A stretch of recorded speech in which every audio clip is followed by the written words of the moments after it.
আসসালামু আলাইকুম। কি অবস্থা গরমে? আমি যদিও এই মুহূর্তে বিদ্যুতের মধ্যেই ভিডিওটা করছি, তবে এটা আমার কিনা বিদ্যুৎ। এখন আমার কিনা বিদ্যুৎ মানে আসলে জেনারেটর ব্যাকআপ আছে আমার অফিসে, তো সেই কারণে ভিডিও করতে পারছি। তো অনেকেই এই মুহূর্তে বিদ্যুৎ নিয়ে এতটা বিরক্তির মধ্যে চলে গেছে যে কেউ কেউ বলারই শুরু করে দিয়েছে যে ভাই আগেই তো ভালো ছিলাম। আবার কেউ কেউ বলছেন যে ভয়ে এবং লজ্জায় এই কথা বলতে পারতেছি না, আবার নেই আওয়ামী লীগ ট্যাগ লাগাই দেয়। আগেই তো ভালো ছিলাম বললে যে না তুমি বাবা আওয়ামী লীগের সাপোর্টার, তুমি আগেই তো ভালো ছিলে। এখন এই কথাগুলো আসলে কেন আসছে? সারা বাংলাদেশে একটা দীর্ঘ সময় পর এত কঠিন লোডশেডিং এর মুখে পড়ছে। এখন এর পিছনে কি বর্তমান যে ক্ষমতাসীন সরকার বসছে তারাই কি আসলে এখানে কোনো ধান্দা টান্দা করতেছে, নাকি আসলে বৈশ্বিক প্রেক্ষাপট, ইরানের যুদ্ধ, সবকিছু মিলিয়ে একটা পরিস্থিতি তৈরি হয়েছে? বেসিক্যালি মূল কারণটা হচ্ছে বৈশ্বিক যুদ্ধ, বা এই মুহূর্তে ইরানের সাথে আমেরিকা এবং ইসরায়েলের যে চলমান যুদ্ধ, এটা একটা বড় ইফেক্ট ফেলে দিয়েছে সব সেক্টরে।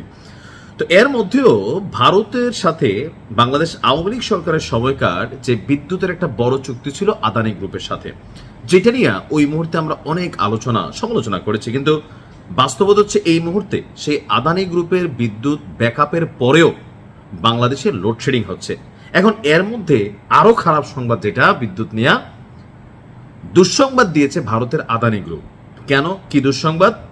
গ্রুপটির বিদ্যুৎ কোম্পানির দুটি ইউনিটের একটি দীর্ঘদিন বন্ধ ছিল।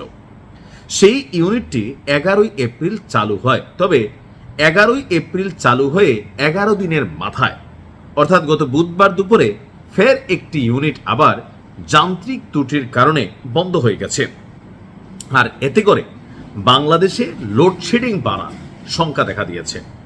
সম্ভবত আমি গেল কয়েকদিন আগে পার্লামেন্টে দেখলাম যে আমাদের সরকারের একজন মন্ত্রী বলছিলেন বা এমপি বলছিলেন যে ঢাকা শহরেও 110 মেগাওয়াট প্রাথমিকভাবে লোডশেডিং দেওয়ার সিদ্ধান্ত নেওয়া হয়েছে। অর্থাৎ এতদিন আমরা যারা গ্রামে থাকছি তারা মনে করছি ভাই বিদ্যুতের ঝামেলাটা আমাদের উপর দিয়ে যায়, শহরের তারা সম্ভবত পায় না, বিশেষ করে পল্লী বিদ্যুতে খুব বেশি হয়।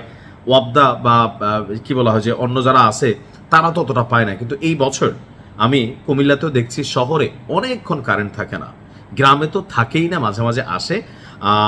তো পাওয়ার গ্রিড পিএলসি বাংলাদেশের তথ্যে দেখা যায় 2 ইউনিট থেকে সর্বোচ্চ 1500 মেগাওয়াট করে বিদ্যুৎ দিচ্ছিল বাংলাদেশকে আদানি। দুপুর 2টা তা এক লাফে 750 মেগাওয়াটে নেমে আসে, অর্থাৎ অর্ধেকে আসে। গরমের কারণে বিদ্যুতের চাহিদা 16,500 মেগাওয়াট উঠলেও উৎপাদন আসলে সেই হারে বাড়ানো যাচ্ছে না, ফলে ঘন্টা প্রতি লোডশেডিং 2000 থেকে 2500 মেগাওয়াট ছাড়িয়ে যাচ্ছে। বিদ্যুৎ উন্নয়ন বোর্ডের সদস্য মোহাম্মদ জহুরুল ইসলাম তিনি গণমাধ্যমকে বলছেন যে আদানি জানিয়েছে তাদের বিদ্যুৎ কেন্দ্রের একটি ইউনিটের বেয়ারিং থেকে সতর্ক সংকেত পাওয়া যাচ্ছিল। বড় ধরনের দুর্ঘটনা থেকে এড়াতে তাৎক্ষণিকভাবে ওই ইউনিটটির উৎপাদন বন্ধ করে দেওয়া হয়েছে, আর এটি মেরামত করতে কিছুদিন সময় লাগবে। ভারতের ঝাড়খণ্ড রাজ্যে নির্মিত ওই বিদ্যুৎ কেন্দ্রটি থেকে বাংলাদেশের 1600 মেগাওয়াট বিদ্যুৎ নাকি আপনার বাংলাদেশের চাপাই নবাবগঞ্জের রহনপুর হয়ে আসে। তো এখন এই যে অবস্থা, আপনার বিদ্যুতের জন্য আসলে সরকারের কি করণীয় আছে? আপাতত কিচ্ছু করার নাই। কেন করার নাই? বাংলাদেশ, আমরা স্বাধীনতা পরবর্তী এই দেশটা যারাই পরিচালনা করেছি সেখানে অনেক ধরনের মেগা প্রজেক্ট হাতে নেওয়া হয়নি। যেমন এই যে ধরেন তেলের সংকট, আমি এই নিয়ে অনেকবার নিউজ করছি যে আমরা কেন রাশিয়ার কাছ থেকে তেল না কিনা ভারতের কাছ থেকে কিনছি বা আরো অন্যান্য জায়গা থেকে কিনছি। সেটার একটা বিস্তারিত রিপোর্টে আপনাদেরকে জানিয়েছিলাম যে ক্রুড অয়েল, যেটা শোধনের মাধ্যমে তেলকে ব্যবহারের উপযোগী করা হয়, যখন খনি থেকে তেল ওঠে এটা ক্রুড অয়েল হিসাবে আসে, অর্থাৎ ময়লা চিপড়াল আরো কিছু থাকে, এরপর এটাকে বিভাজন করে ডিজেল, অকটেন, পেট্রোল বা আরো এলপিজি অনেক কিছু এখান থেকে নাকি তৈরি হয়ে যায়। তো বাংলাদেশে এই তেল শোধনাগার যেটা আছে সেটা মানদাত্তা আমলের।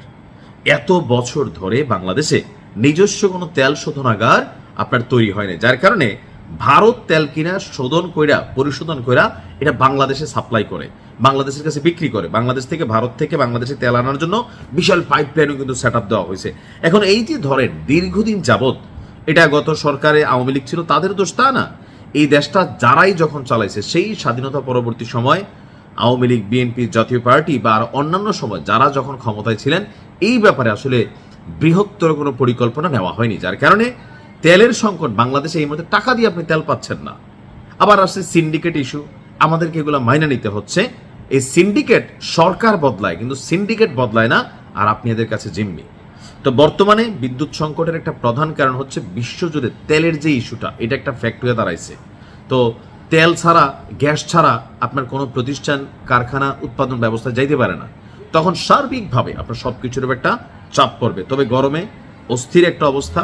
আমি দোয়া করি যেন বাংলাদেশ এই যে ক্ষেত্রে অনেক উন্নত করে। আসলে এটা সম্ভব কিনা আমি জানি না, তারপরে দোয়া করি।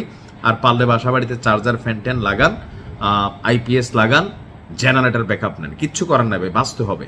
ভালো থাকুন।